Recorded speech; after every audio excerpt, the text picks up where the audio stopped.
refletindo sobre esse tema, associado com os textos, e se espera de uma estrada em obras, né? No mínimo que ela seja concluída, que ela esteja pronta, né, para transitar, para viajar e tudo mais. Embora a gente saiba que até que uma estrada seja completamente construída, ela esteja pronta para o seu trânsito, haverá aquele tempo, haverá uma demora, haverá pessoas na rua, homens trabalhando na rua, máquinas, buracos sendo tapados, homens sinalizando, não pode entrar nessa, entra naquela, uma série de coisas, né? Além desse tempo exaustivo, porque nós somos naturalmente imediatistas, a gente quer as coisas para logo, o quanto antes, mas para que a estrada em obra seja completa a todo tempo, a todo processo e tudo mais. Então é fácil a gente imaginar, né? Assim, nessa alusão que a gente traz, associando com o tema que foi escolhido. Eu estava refletindo, parece um tanto absurdo que eu vou falar agora, mas algumas pessoas pensam, infelizmente alguns cristãos pensam, quando eles vão teologar, pensar teologia, eles acham que Jesus Cristo é ou foi uma solução dada para aquilo que deu errado.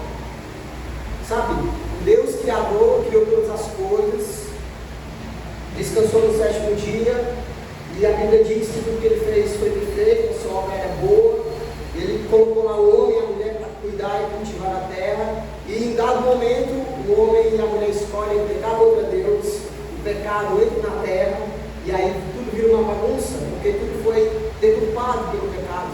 E aí Deus parece que foi pego de surpresa. E agora Deus, na sua soberania, e ainda assim na sua soberania, ele tem que arrumar um plano B, sabe? Eu tenho que enviar alguma solução, porque aquilo que foi bom que eu criei, esse paraíso e essas pessoas, toda essa criação deu errado. E agora eu preciso mandar uma solução. Algumas pessoas pensam que Jesus veio como uma solução, veio para resolver um problema que Deus criou e ele não soube lidar com o resultado que ele criara. Mas olha, a gente vai refletir hoje em alguns textos e o que a gente vai perceber e ter noção é que é tudo contrário. Na verdade, crendo que nós cremos em Deus soberano, nada foge do controle do Senhor, nada. Deus não foi pego de surpresa. Deus não é vítima do comportamento humano. Eu criei um homem, ele decidiu pecar e agora eu tenho que... Não, Deus ele governa todas as coisas. E a gente vai ver que havia uma voz sinalizadora. A voz que sinaliza uma estrada. Olha, não é por aqui, é por aqui. Agora não, volte, vai mais para frente. Dê a volta, faça uma conversão. Havia uma voz sinalizadora desde a eternidade. Sempre teve essa voz. Desde a eternidade. E a gente vai ver que essa voz ecoou até o momento certo, para que houvesse o cumprimento dessa voz. Vamos ler o primeiro texto, 1 João, Lucas capítulo 3, do verso 1 ao verso 6.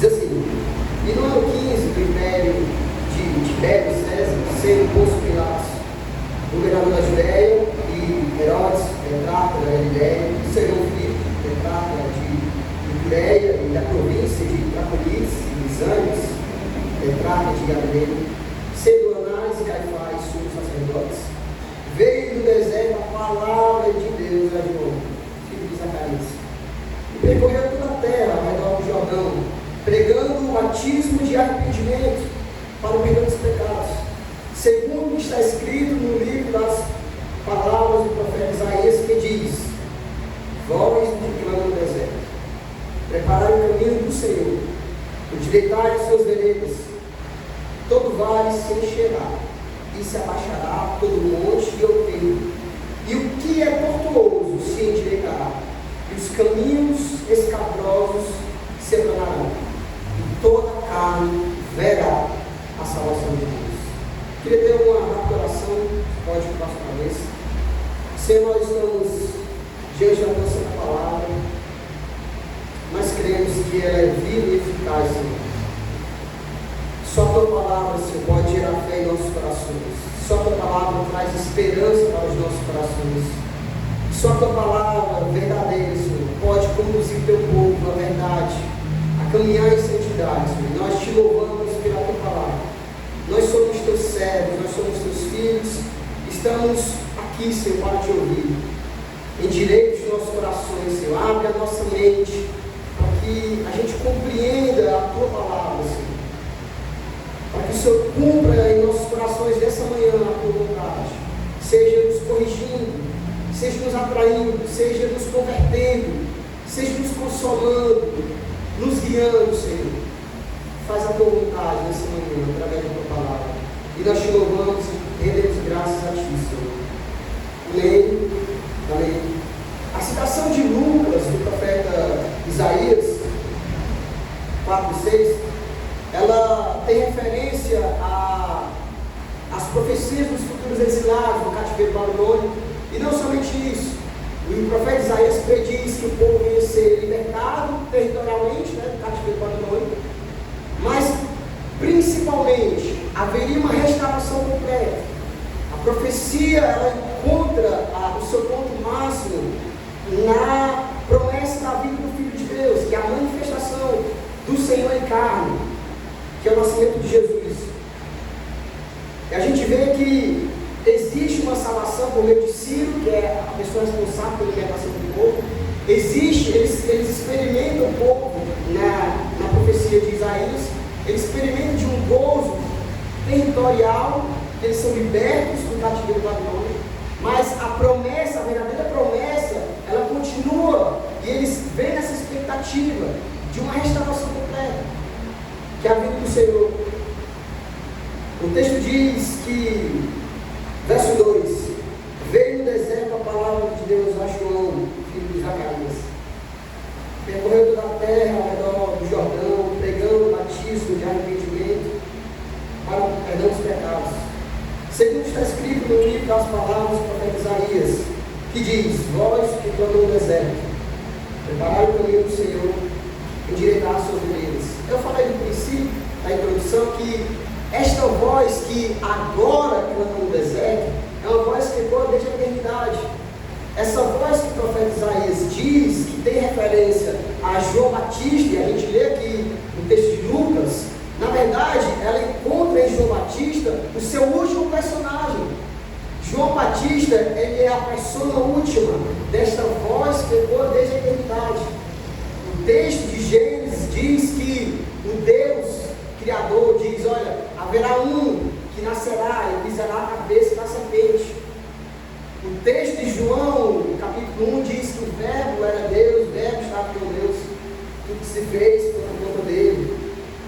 Esta voz, na verdade, é a voz de Cristo, é o próprio Senhor. A voz que clama no deserto, na verdade, ela se estende desde a eternidade, passa pelo Senhor, passa pela criação, passa pelo profeta, passa pelos vários profetas. O profeta Isaías, o profeta messiânico, que fala mais especificamente a respeito de Jesus, e agora ele encontra em João Batista esse último personagem, essa voz que clama no deserto.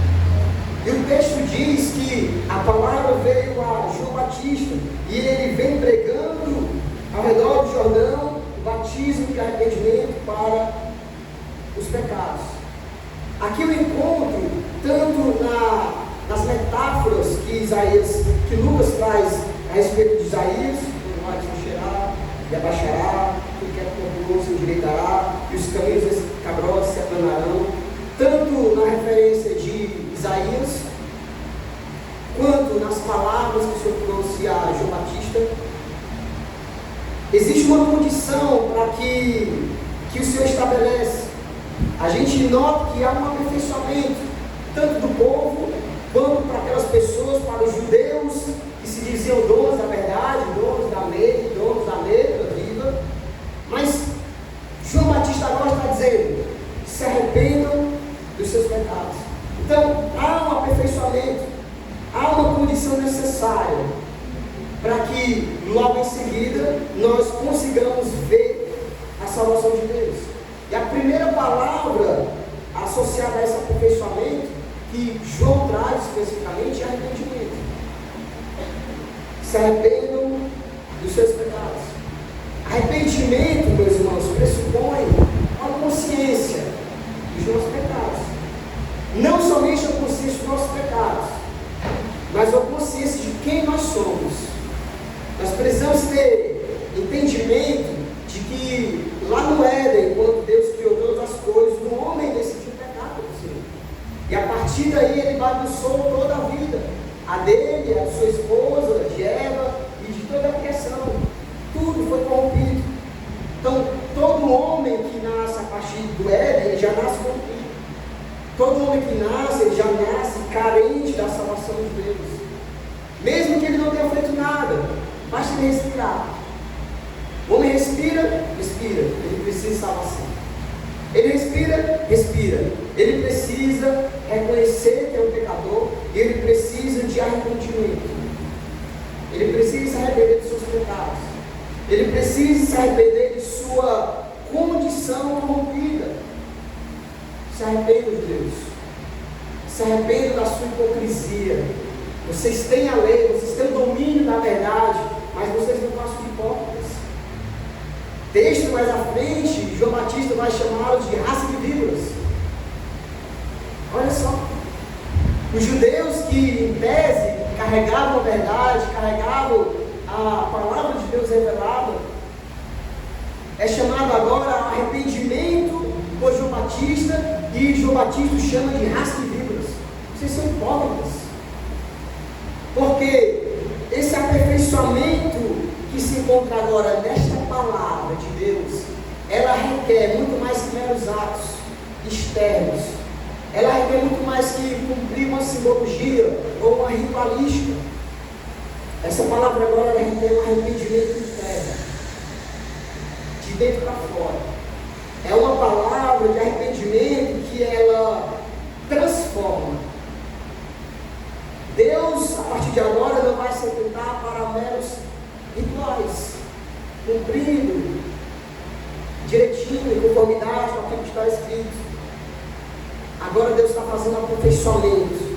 Por quê? Porque o clímax da história, porque o ponto máximo vai ser revelado. E esta manifestação é uma manifestação que transforma de dentro para fora. É uma transformação na palavra que conduz. Ora, na estação de uma estrada em obras, é como se Deus, a partir de agora, dessa palavra de trazer o arrependimento para o perdão de pecados, é como se Deus estivesse começando a pavimentar a estrada. Deus está trabalhando, Deus está se movendo para pavimentar essa estrada. E estrada subtém esse movimento, e de fato há um movimento aqui. Há um movimento de Isaías ao proferir as palavras proféticas de libertação do cativeiro babilônico. Existe essa expectativa de cumprimento dessa restauração completa, inteira. E existe essa voz que agora clama no deserto, que é João Batista. Todo esse movimento, irmãos, aponta para a plenitude da encarnação do Filho de Deus, que é Jesus Cristo. O verso 6 diz: em toda a carne verá a salvação de Deus. Esse é a plenitude das profecias, o ápice da voz que ecoa desde a eternidade. O clímax da história se manifesta na vida do Filho de Deus, na encarnação de Deus, que é o Filho de Jesus Cristo. E esse ato da vida do Filho é uma manifestação que nos conduz. E aqui eu quero concentrar a reflexão de vocês nessa manhã, com vocês nessa manhã. As profecias, a voz que ecoa, a voz que chama ao arrependimento, e toda a carne vendo a salvação de Deus, é é uma salvação necessariamente que nos conduz. É uma salvação que nos move. Ver a salvação, contemplar a salvação, desfrutar da salvação, ela nunca nos deixará inerte. A salvação ela nos salva. A salvação ela nos salva de nós mesmos. A salvação ela nos garante certeza de uma boa obra. E a salvação ela nos conduz em amor e para amor. Por que eu trouxe essas aplicações? Porque a praticidade do Evangelho, a gente não pode crer na plenitude da salvação de Deus encarnada no Filho e achar que esta salvação tem fim em nós mesmos. É uma salvação que nos conduz. Ora, é até simples o raciocínio. O Senhor Jesus Cristo morreu para o perdão dos pecados dos seus, para o perdão dos pecados de muitos homens, do seu povo. A salvação em Deus, ela nos move em direção ao outro. Ela não nos deixará inerte. E a gente vai ver isso no texto seguinte de Filipenses. O clímax da história agora, ele se encontra manifestado na pessoa de Jesus Cristo. Eu quero já transitar com vocês em Filipenses. Filipenses capítulo 1.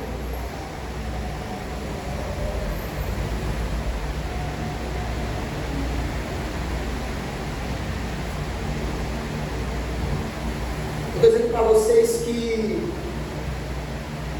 a profecia de Isaías, a voz que Lucas escreve de João Batista, uma voz que tem poder desde a eternidade, ela encontra-se manifestada na pessoa de Jesus Cristo. Agora nós podemos ver, contemplar e sentir a salvação de Deus. Eu estou dizendo para vocês que esta salvação é uma salvação que nos conduz. Não existe uma salvação inerte. Não existe uma salvação que tem fim em mim mesmo. É uma salvação que nos conduz.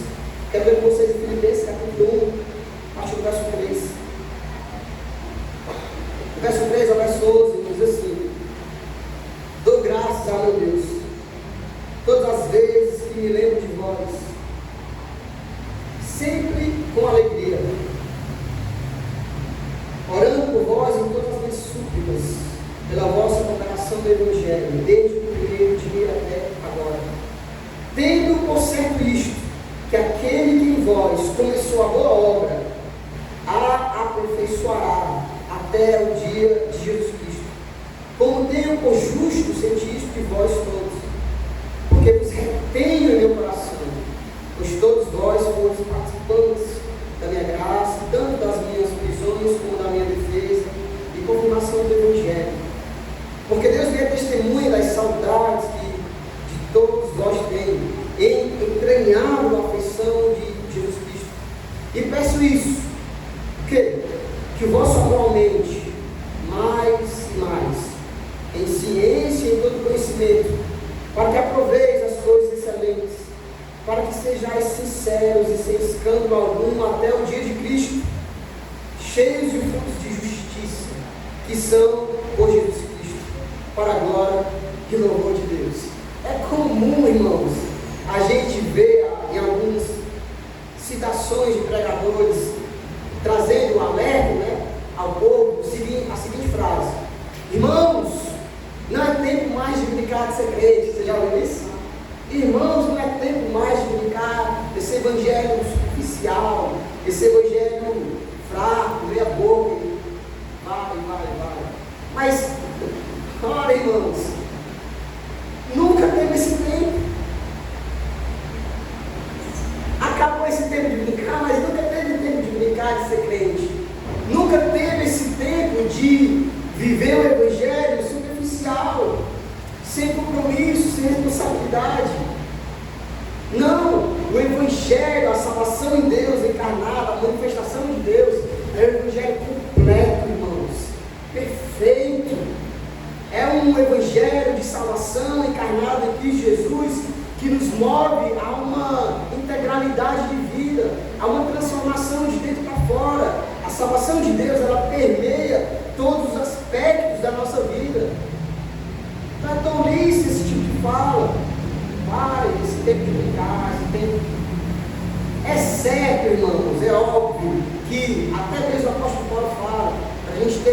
paciência com os mais fracos, mas isso não significa que é para sempre.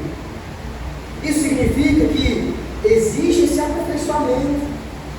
O que eu quero refletir com vocês é a salvação em Cristo, irmãos. Você está aqui que crê no Senhor.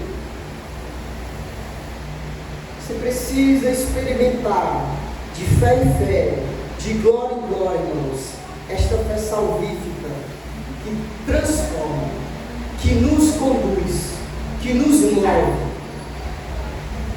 E toda carne verá a salvação de Deus. Eu disse que ela nos salva dos pecados, por isso Jesus morreu na cruz. O texto de Romanos, capítulo 8, diz que não existe mais condenação para aqueles que estão em Cristo Jesus. Então ele carregou sobre si todos os pecados. Não existe mais pecado que condene o seu povo ao inferno. Então nós estamos livres dos pecados. O texto de 1 Coríntios, capítulo 13, diz que não veio sobre vós tentação senão humana, mas fiel é Deus, que ao mesmo tempo dará o escape. Então, o pecado não domina o crente, ele foi salvo dos pecados. A salvação, todos viram a manifestação de Deus, a salvação de Cristo. E foi por isso que ele veio, ele padeceu na cruz, ele nos salvou dos nossos pecados. Então não há cristão verdadeiro em Cristo Jesus que viva preso, que viva dominado pelo pecado. Eu não consigo parar de pecar. Então ou você é um sem vergonha, ou você não nasceu de novo. Mas o que a Bíblia diz é que nós somos salvos por meio de Jesus Cristo, porque Ele se manifestou em carne. Ele é o Filho de Deus, Ele nos resgatou do domínio dos pecados. E Paulo ainda vai dizer, a tentação é muito forte. Paulo está dizendo que não veio sobre nós tentação senão humana. Fiel é Deus que dará o escape. Ele dá, irmãos. O Espírito Santo fala aos nossos corações. Fala através da sua palavra, através da pregação do Evangelho, através de um irmão. Sim, o Espírito Santo fala através de um irmão. Ei, está pecando. Ei, está demais. Ei, coloca o pé no freio. Precisa voltar atrás. Precisa andar. O Espírito Santo nos movendo através dos nossos irmãos. Nós somos salvos dos pecados, nós somos salvos de nós mesmos, irmãos. De nós mesmos. A salvação de Deus, ela nos salvou até de nós mesmos. Luiz, por que de nós mesmos? Porque nós somos um perigo, irmãos. Nós somos uma bomba. Se nós nos deixar sermos guiados pelas nossas emoções, é certo, nós vamos pecar contra o Senhor. Nós vamos fazer besteira. Por isso que Paulo diz para nós sermos cheios do Espírito de Deus. Espírito, ouvir a voz do Espírito. Porque quando nós ouvimos a voz do Espírito, a nossa carne está mortificada. E toda vez que nós ouvimos a nossa carne, toda vez que nós formos guiados pelas nossas emoções, nós pecaremos contra o Senhor. Então nós somos salvos de nós mesmos. Então, não há pecado que domine, não há justificativa para dizermos, mas eu sou assim. É porque eu sou assim mesmo. É porque eu nasci assim. Mas você nasceu de novo. Existe um parâmetro para que a gente passe a observar. Ele nos garante a certeza da boa obra. Verso 6. Certeza. Tendo por certo isto, certeza. Tenham certeza, irmãos. O quê? Que aquele que em vós começou a boa obra, a aperfeiçoará até o dia de Jesus Cristo. Certeza. A certeza que o Senhor nunca nos abandonará. A certeza que nós seremos auxiliados pelo Senhor até a sua vinda. Por isso Ele nos deixou o Espírito Santo. Mas olha que interessante, olha que o verso 4 diz: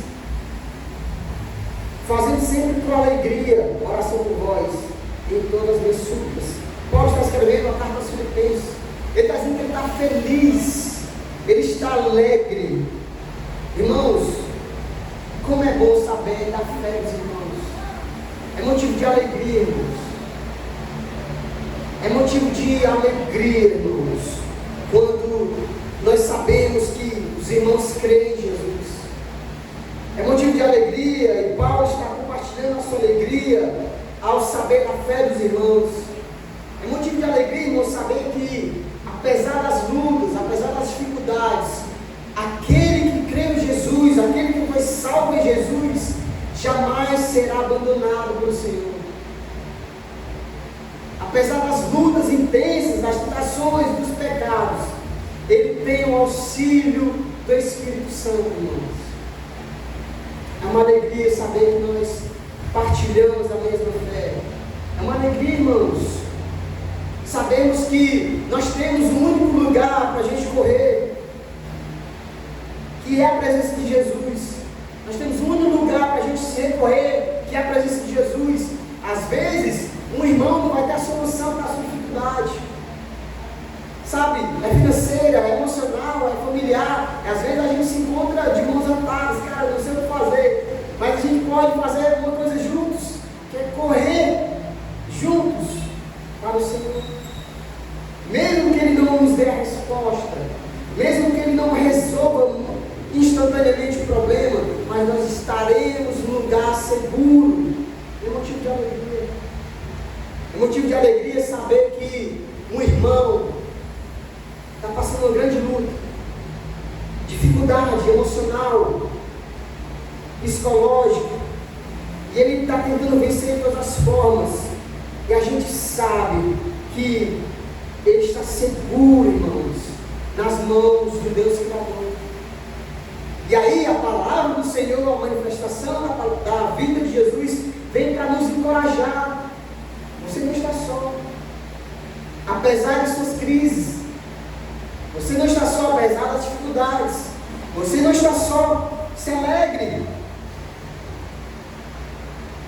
Certeza, esta salvação que foi manifestada, que esta voz ecoa, nascerá o profeta Isaías, todos os profetas, e toda a antiga aliança apontavam para a vida de Jesus Cristo, e agora está para nascer o Filho de Deus. Ela nos conduz em amor e para amar. Por isso eu disse para vocês que esta salvação ela não nos deixa inerte, ela nos conduz necessariamente, ela nos move. Esta salvação nos deixa incomodados. Alguém que experimentou a salvação em Deus, estou salvo. Ela entende a graça de Deus, ela entende que Ele não merece nada, porque não foi por bondade, não foi porque você é especial, que é bonito, nada disso. Deus quis. Aprove a Deus, Paulo diz em Efésios. Ele não sabe dizer o porquê, ele só diz, Ele quis, é a vontade do Senhor, o beneplácito da tua vontade. E ver a graça de Deus nos constrange, irmãos. Entender a graça de Deus nos constrange. Então, quando nós somos salvos, ela nos move.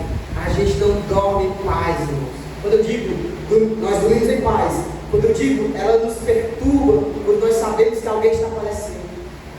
Ela nos perturba quando tem um familiar que ainda não foi iluminado por essa mensagem. Então ela nos move. Preciso falar de Jesus para essa pessoa. Preciso testemunhar do Senhor, desta salvação que Ele alcançou. Ela nos move. Ela nos deixa inquietos. Tem alguém precisando de uma luz ser paga. Tem alguém precisando de uma feira dedicada. A gente fica, meu Deus, vou tirar aqui dinheiro, eu vou vender alguma coisa, eu vou me mover, eu vou juntar os irmãos. E se eu não consigo fazer nada, eu vou pelo menos dobrar os meus joelhos e orar. Porque às vezes a gente se encontra assim, irmãos. O amor de Deus é tão pleno em nossos corações, a salvação de Deus nos alcança de uma tal forma que às vezes a gente quer resolver o problema do mundo inteiro. Mas nós somos tão limitados. Às vezes a gente dobra os nossos joelhos e vai orar a Deus. Senhor, eu não consigo intervir, eu não consigo curar, eu não consigo mover as coisas, mas eu creio que o Senhor pode. Mesmo que o Senhor não resolva, Senhor, mas acalma o coração dele, acalma o coração dela, não deixe ele se perder entrar em desespero, Senhor. Acalma o coração do teu filho. E é o que a gente pode fazer, porque a salvação de Deus nos move. Nos move a isso, irmãos, a sentirmos as dores de uns pelos outros, se andar em amor, irmãos, chorar com os que choram, se alegrar com os que estão alegres, é dividir a vida, é compartilhar. E Paulo está expressando alegria. Eu desejo tanto ver vocês. Que saudade eu estou de vocês. Sabe? Que saudade eu estou de compartilhar a vida com vocês. E Paulo faz um pedido nesse texto. Deixa eu encerrando para a gente. Verso 9 diz: eu peço isso, que o vosso amor aumente mais e mais em plenitude e em conhecimento, para que aproveite as coisas excelentes, para que sejais sinceros, sem escândalo algum até o dia de Cristo, cheios de frutos de justiça, que são por Jesus Cristo para a glória e louvor de Deus. A salvação que é manifestada em Cristo Jesus. Essa voz que agora encontra o seu clímax na vida de Jesus Cristo. Ela é uma salvação que nos move. Ela é uma salvação que nos faz ter uma vida dedicada, último verso, verso 11, para a glória e louvor de Deus. A nossa vida, irmãos, precisa, ou como consequência, ela glorifica e louva a Deus. A nossa vida. A gente não precisa de coisas mirabolantes. A gente precisa ser fiel ao Senhor, irmãos. A gente precisa ser radicais com os nossos pecados. A gente precisa estar sensível à voz do Espírito Santo. A gente precisa buscais e me achareis. O problema é que a gente é preguiçoso demais. O problema é que a gente está inventando desculpas na nossa correria. Eu trabalho, eu estudo, eu vou para a academia, eu vou para o crossfit, eu vou fazer isso, vou para cachorro, etc, etc, etc, etc, etc.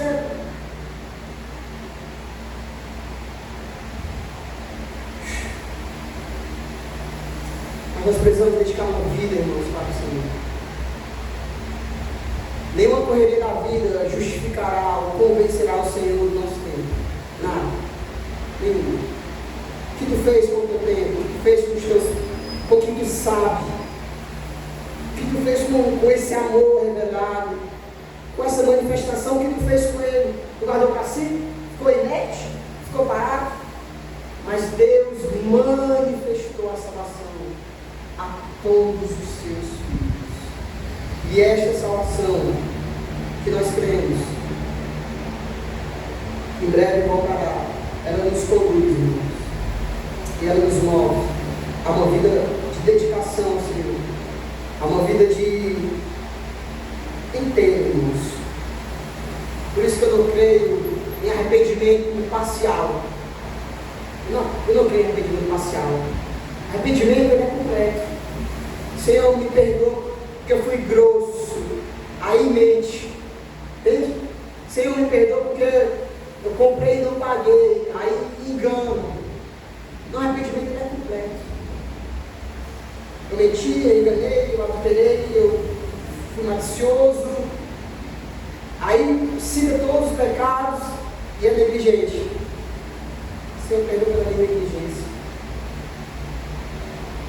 O salmista diz sobre ter prazer no Senhor, irmãos. E às vezes a gente tem perdido, irmãos, prazer de estar na presença de Deus. A gente quer um emprego, faculdade, a gente quer tudo isso, que tudo é certo, mas a gente não tem desfrutado, sabe? Se deleitar na presença de Deus. Quando você se deleita, você perde a alma. Sabe, você está no rolê, vixe, meu Deus, está tão bom, está tão gostoso o ambiente, aí, fala, meu Deus, já é tarde da noite, precisa ir embora. Está tão gostoso que você se perdeu no tempo.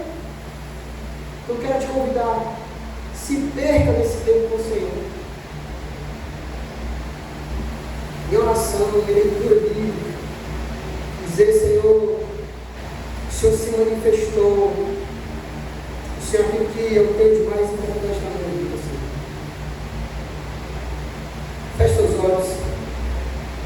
cabeça. Vamos ter um tempo de oração.